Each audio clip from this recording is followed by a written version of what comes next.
हरियाणा की हर अपडेट के लिए बेल आइकन दबाएं और सब्सक्राइब करें STV हरियाणा न्यूज।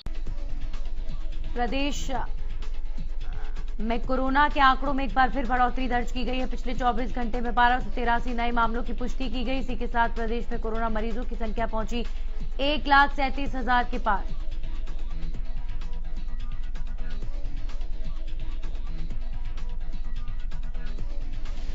करनाल की निसिंग की अनाज मंडी में अव्यवस्थाओं के चलते किसान और आड़ती परेशान हो रहे हैं। मेरी फसल मेरा ब्यौरा पर खामियां होने से किसान दुखी। एक बार फिर से सड़कों पर उतरने की धमकी दे रहे हैं किसान।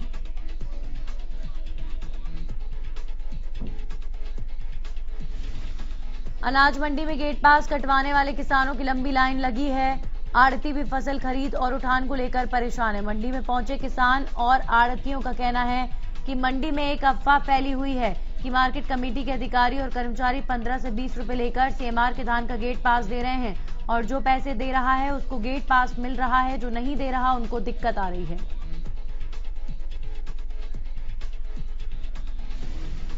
वहीं मार्केट कमेटी के सचिव का कहना है कि हमारी खरीद सुचारू रूप से चल रही है, गेट पास की दिक्कत है तो ठीक कर लिया जाएगा। वहीं गेट पास देने के एवज में पैसे लेने वाली बात पर उन्होंने कहा कि अगर ऐसा हो रहा है तो दोषी के खिलाफ उचित कार्रवाई की जाएगी।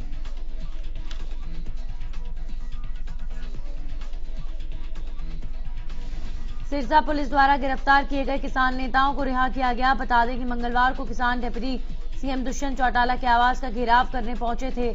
उस दौरान पुलिस ने कई किसानों को गिरफ्तार किया।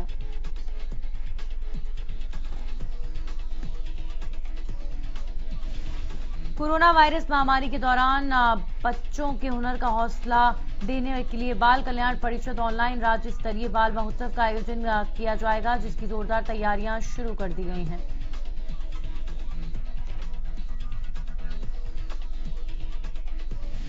हरियाणा बाल कल्याण परिषद की ओर से 10 अक्टूबर से मनाए जा रहे बाल महोत्सव को लेकर जिला उपायुक्त धीरेन्द्र खड़गटा ने जिला बाल कल्याण परिषद के अधिकारियों को साथ लेकर नूंह में प्रेस वार्ता कर जानकारी दी।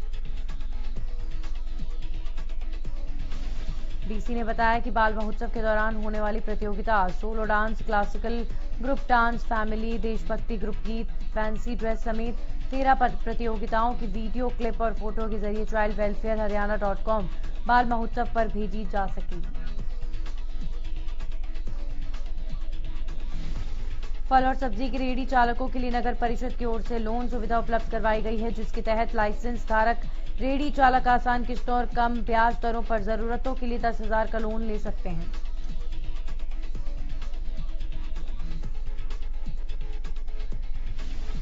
ये जानकारी नगर परिषद assistant sanitary inspector Ravi Kumar ने दी। बता दें कि PM स्ट्रीट वेंडर स्कीम के तहत ये सुविधा उपलब्ध है।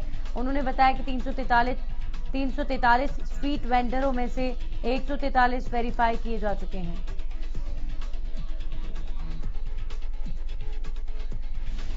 लोन के लिए स्ट्रीट वेंडर को रेहड़ी का लाइसेंस बनवाना अनिवार्य होगा। Aadhaar card, ration card, PAN card, ID से रेहड़ी का लाइसेंस बनाया जा सकता है। उन्होंने बताया कि अभी तक उनके पास लोकल स्तर के रेहड़ी चालकों के लिए लोन बनाने की सुविधा उपलब्ध है। अगर आदेश आते हैं तो अन्य प्रदेश के रहने वाले रेहड़ी चालकों को भी सुविधा दी जा सकती है।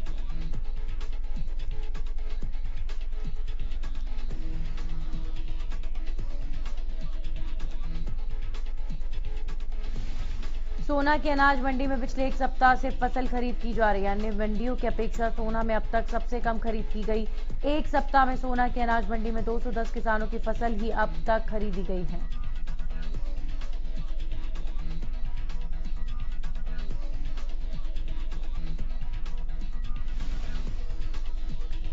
मार्केट सचिव नरेश कुमार ने जानकारी देते हुए बताया कि किसानों की फसल खरीद में जो सॉफ्टवेयर की वजह से टेक्निकल परेशानी आ रही थी, अब उसे दुरुस्त कर दिया गया है। अब किसानों को फसल बेचने में किसी प्रकार की कोई परेशानी नहीं होगी। अनाज मंडी में अपनी फसल बेचने के लिए आने वाले किसानों की फसल सुचारू रूप से खरीदी जाएगी।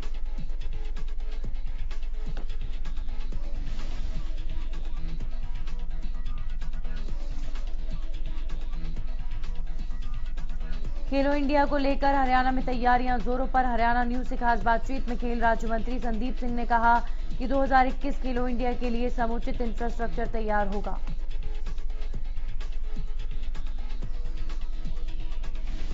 प्रदेश में होम आइसोलेशन में रहने वाले कोरोना वायरस मरीजों के घर के बाहर अब पोस्टर नहीं लगाए जाएंगे। इससे अब उन्हें सामाजिक अलगाव का भय और कलंक भी नहीं सहना पड़ेगा। महामारी के भय को कम करने की दिशा में हरियाणा स्वास्थ्य सेवा महानिदेशक की ओर से जारी पत्र में इस बात की पुष्टि की गई।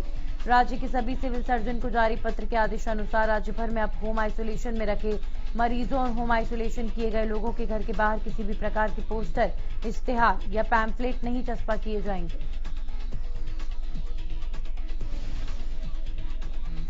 जो पोस्टर और इश्तेहार से पहले चस्पा किए गए थे उन्हें भी तुरंत प्रभाव से हटाने के आदेश महानिदेशक ने जारी किए। सरकार के इस कदम का उद्देश्य ऐसे रोगियों के दरवाजों पर इस तरह के पोस्टर लगाने से उत्पन्न कलंक को कम करना है। इस प्रकार परीक्षण के डर को भी खत्म करना है। रोहतक में बीजेपी ने जिला स्तरीय बैठक का आयोजन किया। बैठक में बीजेपी के प्रदेश अध्यक्ष ओपी धनखड़ ने शिरकत की। मीडिया से बातचीत के दौरान ओपी धनखड़ ने कहा कि कृषि कानून पर कांग्रेस भ्रम फैलाने का काम कर रही है। उन्होंने कहा कि कृषि कानून किसानों के हित में है। अब किसान मंडी के बाहर भी अपनी फसल को बेच सकता है। साथ ही हमने मंडी के बाहर मार्केट फीस को भी खत्म कर दिया है।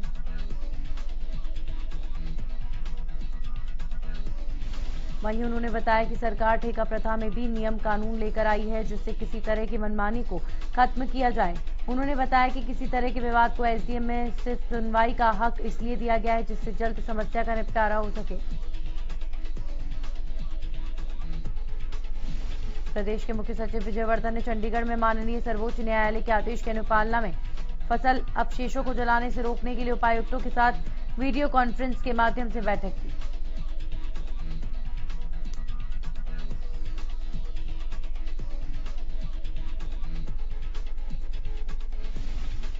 बैठक में हरियाणा कृषि विश्वविद्यालय के कुलपति, हरियाणा प्रदूषण नियंत्रण बोर्ड के सदस्य सचिव व एएफसी इंडिया के प्रबंधन निदेशक भी उपस्थित रहे।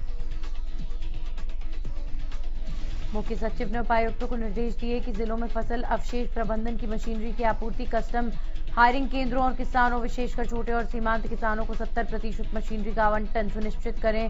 साथ ही इन मशीनों का अधिक से अधिक इस्तेमाल भी सुनिश्चित किया जाए। इसके अलावा बेल्स की खपत के लिए औद्योगिक इकाइयों और गौशाला के साथ संपर्क स्थापित किया जाए। उन्होंने उपायुक्त को इन सभी गतिविधियों की रिपोर्ट 3 दिनों के अंदर मुख्यालय भेजने के भी निर्देश दिए हैं। हाथरस मामले को लेकर पूरे देश में रोष है। ऐसे में रोहतक बार के 2 वकील आरोपियों के पक्ष में केस लड़ने को लेकर आगे आए। दोनों ही वकीलों ने हाथरस जाकर आरोपियों के परिजनों से मुलाकात की और उनके पक्ष में केस लड़ने की बात कही, जबकि हाथरस बार के वकीलों द्वारा आरोपियों का केस नहीं लड़ने से मना करने के बाद दोनों वकीलों ने आरोपियों का केस लड़ने का निर्णय लिया है। दोनों वकीलों का कहना है कि दोषी करार देना कोर्ट का काम है, वकील का काम है केस को लड़ना। ये दोनों वकील हमेशा गैंगरेप केस के आरोपियों के पक्ष में केस लड़ते हैं। रोहतक की नेपाली युवती के साथ निर्भया जैसी हैवानियत करने वाले आरोपियों का केस भी उन्होंने लड़ा था और रोहतक कोर्ट ने सभी 7 आरोपियों को दोषी मानते हुए फांसी की सजा सुनाई थी। प्रदेश में बिना पर्यावरण क्लियरेंस के चल रहे डिहाइट प्लांट्स को सील किया गया। वहीं यमुनानगर में भी इसको लेकर बड़ी कार्रवाई करते हुए राज्य प्रदूषण नियंत्रण बोर्ड ने पर्यावरण मंजूरी के बिना चल रहे 7 फॉर्मल डिहाइट प्लांट्स को सील किया। नोटिफिकेशन के तहत इन प्लांट्स को चलाने के लिए उन्हें पर्यावरण मंजूरी लेनी होती है, जो कि इन यूनिट्स ने नहीं ली, इसलिए इन्हें सील कर दिया गया। इसी के साथ विभाग इन सभी यूनिट्स के खिलाफ कुरुक्षेत्र की पर्यावरण कोर्ट में मामला दर्ज भी करेगा। साथ ही जुर्माने का भी आकलन किया जा रहा है।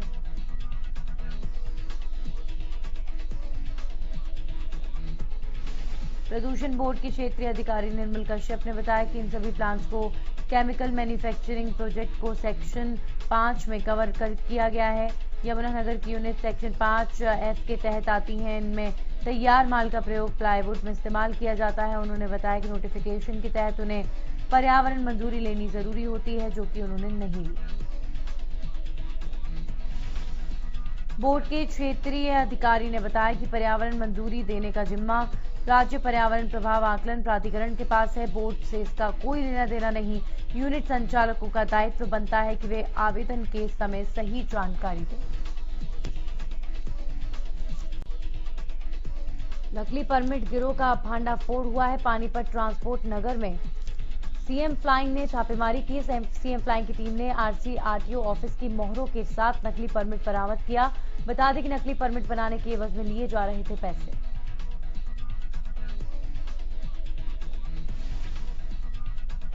हाथापाई करने वाले जेई पर कार्रवाई की मांग। फरीदाबाद में नगर निगम के जेई सुमेर सिंह की गुंडागर्दी के खिलाफ आज फरीदाबाद के सभी पत्रकार धरने पर बैठेंगे। नगर निगम के सामने धरने पर बैठकर पत्रकार जेई सुमेर सिंह के खिलाफ कार्रवाई की मांग की जाएगी।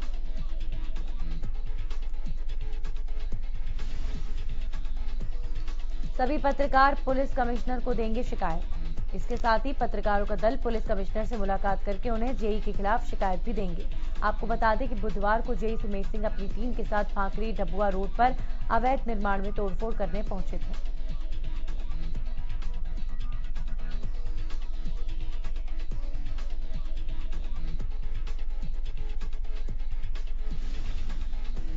जेई सुमेर सिंह पर रिश्वत लेने के गंभीर आरोप लगे हैं। जब हमारे संवाददाता संजय गुप्ता ने जेई से तोड़फोड़ को लेकर सवाल किया तो जेई साहब भड़क गए और पत्रकार के साथ मारपीट शुरू कर दी। तस्वीरों में साफ देखा जा सकता है कि जेई साहब पत्रकार के मुंह पर मोबाइल से हमला करते हैं। ऐसे में सवाल उठता है कि जेई साहब को पत्रकार पर हमले का अधिकार किसने दिया।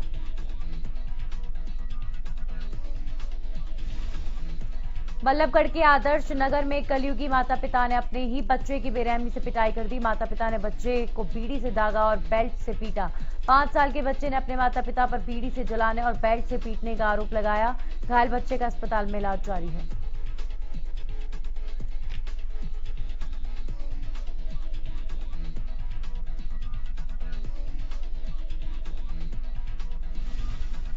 वहीं बच्चे के नाना की शिकायत पर पुलिस ने मामला दर्ज कर दोनों आरोपियों को गिरफ्तार किया है। पुलिस की माने तो आदर्श नगर थाने के तहत आने वाली सुभाष कॉलोनी में पति पत्नी अपने बच्चों के साथ रहते हैं। दोनों की ही दूसरी शादी हुई है। महिला ने अपने पहले पति के 5 साल के बच्चे को अपने पास रखा हुआ था, लेकिन उसे प्रताड़ित किया जा रहा है। लंबे समय से कोसली में हो रहे अवैध निर्माण कार्य थमने का नाम नहीं ले रहे। इसी कड़ी में कोसली के नया गांव मोड़ पर नायब तहसीलदार की मौजूदगी में डीटीपी विभाग ने 6 अवैध दुकानों पर कार्रवाई करते हुए पीला पंजा चलाकर उन्हें ध्वस्त कर दिया, जिससे भूमाफिया में हड़कंप मचा हुआ है। डीटीपी की माने तो इन अवैध निर्माण करने वालों को कई दिन पहले नोटिस जारी कर दिए गए थे। फरीदाबाद के नगर निगम के तोड़फोड़ दस्ते ने डबुआ पाली रोड पर बन रहे अवैध निर्माण को धराशायी किया। इस दौरान भारी पुलिस बल भी मौजूद रहा। सड़क के दोनों ओर अवैध निर्माणों की सूचना पर नगर निगम के तोड़फोड़ दस्ते ने जेसीबी और अर्थ मूवर की सहायता से अवैध निर्माण को जमींदोज किया।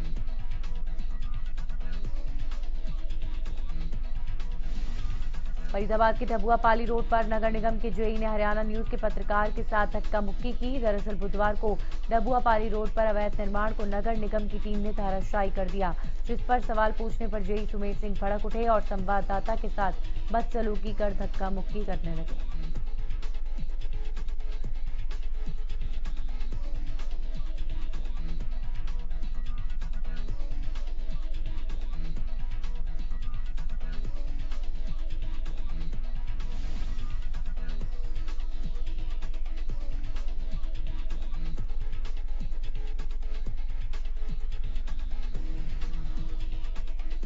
बीते 2 अक्टूबर को रादौर के गांव खजूरी के पास सावर्धन नहर में कूदकर आत्महत्या करने वाले गांव तिगरा के युवक आमिर की मौत मामले में नया मोड़ आया है। दरअसल मृतक युवक के परिजनों ने जब आमिर का मोबाइल फोन चेक किया तो उसमें आमिर ने मौत से पहले एक वीडियो बना अपनी मौत के लिए खजूरी निवासी एक व्यक्ति पर उकसाने का आरोप लगाया, जिसके बाद परिजन इंसाफ की मांग को लेकर आज थाना जटलाना में पहुंचे और पूरी घटना की एक शिकायत पुलिस को सौंपी। गुरुग्राम के सेक्टर 39 थाना क्षेत्र में पुलिस और बदमाशों के बीच मुठभेड़ हुई। इस दौरान 3 कुख्यात बदमाश घायल हो गए, जबकि 2 पुलिसकर्मियों को भी चोटें आई हैं। तीनों बदमाशों के पैरों में गोली लगने के बाद उन्हें सोना के सेक्टर 39 स्थित नागरिक अस्पताल में भर्ती कराया गया है। घायल तीनों बदमाश सूबे गुर्जर गैंग के शार्प शूटर हैं और पूर्व में कई वारदात को अंजाम दे चुके हैं। पुलिस के मुताबिक मंगलवार को सूचना मिली थी कि सूबे गुर्जर गैंग के 3 कुख्यात बदमाश एक प्रॉपर्टी डीलर की हत्या करने के इरादे से धुनेला गांव में टहल रहे हैं।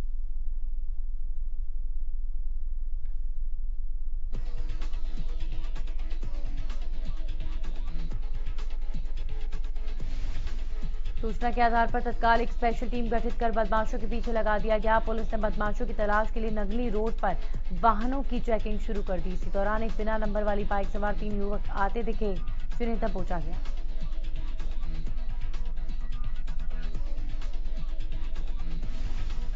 पुलिस ने उनको रुकने का इशारा किया तो युवक फायरिंग करने लगे। इसके बाद पुलिस ने भी पूरी मुस्तैदी से जवाबी फायरिंग की।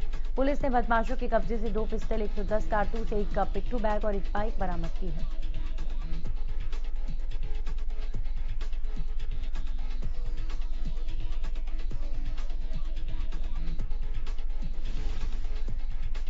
हांसी के भाटला महजत रोड से दिल दहला देने वाली वारदात सामने आई। दरअसल कुछ बदमाशों ने व्यापारी को 11 लाख रुपए लूट के बाद कार में जिंदा जला दिया। दरअसल युवक ने अपने परिजनों को फोन पर बताया था कि 2 मोटरसाइकिल और एक गाड़ी उसका पीछा कर रहे हैं, जिसके बाद युवक ने लूट कर उसे जिंदा जला दिया। सोनीपत में NH 44 पर GT रोड पार करते वक्त एक महिला कैंटर की चपेट में आ गई। महिला की एक्सीडेंट में दर्दनाक मौत हो गई। वारदात के बाद कैंटर चालक कैंटर छोड़कर मौके से फरार हो गया। वहीं पुलिस ने शव पोस्टमार्टम के लिए भेज दिया है और आगे की कार्रवाई में जुट गई है। रेवाड़ी में रोडवेज बस यात्रा करने वालों की संख्या में अब धीरे धीरे इजाफा होने लगा। यही वजह है कि रेवाड़ी डिपो ने प्रतिदिन की आय में भी राज्य में 4था स्थान हासिल कर लिया है। इसे डिपो के लिए एक बड़ी उपलब्धि माना जा रहा है। और इसी के साथ फटाफट हरियाणा में इतना ही।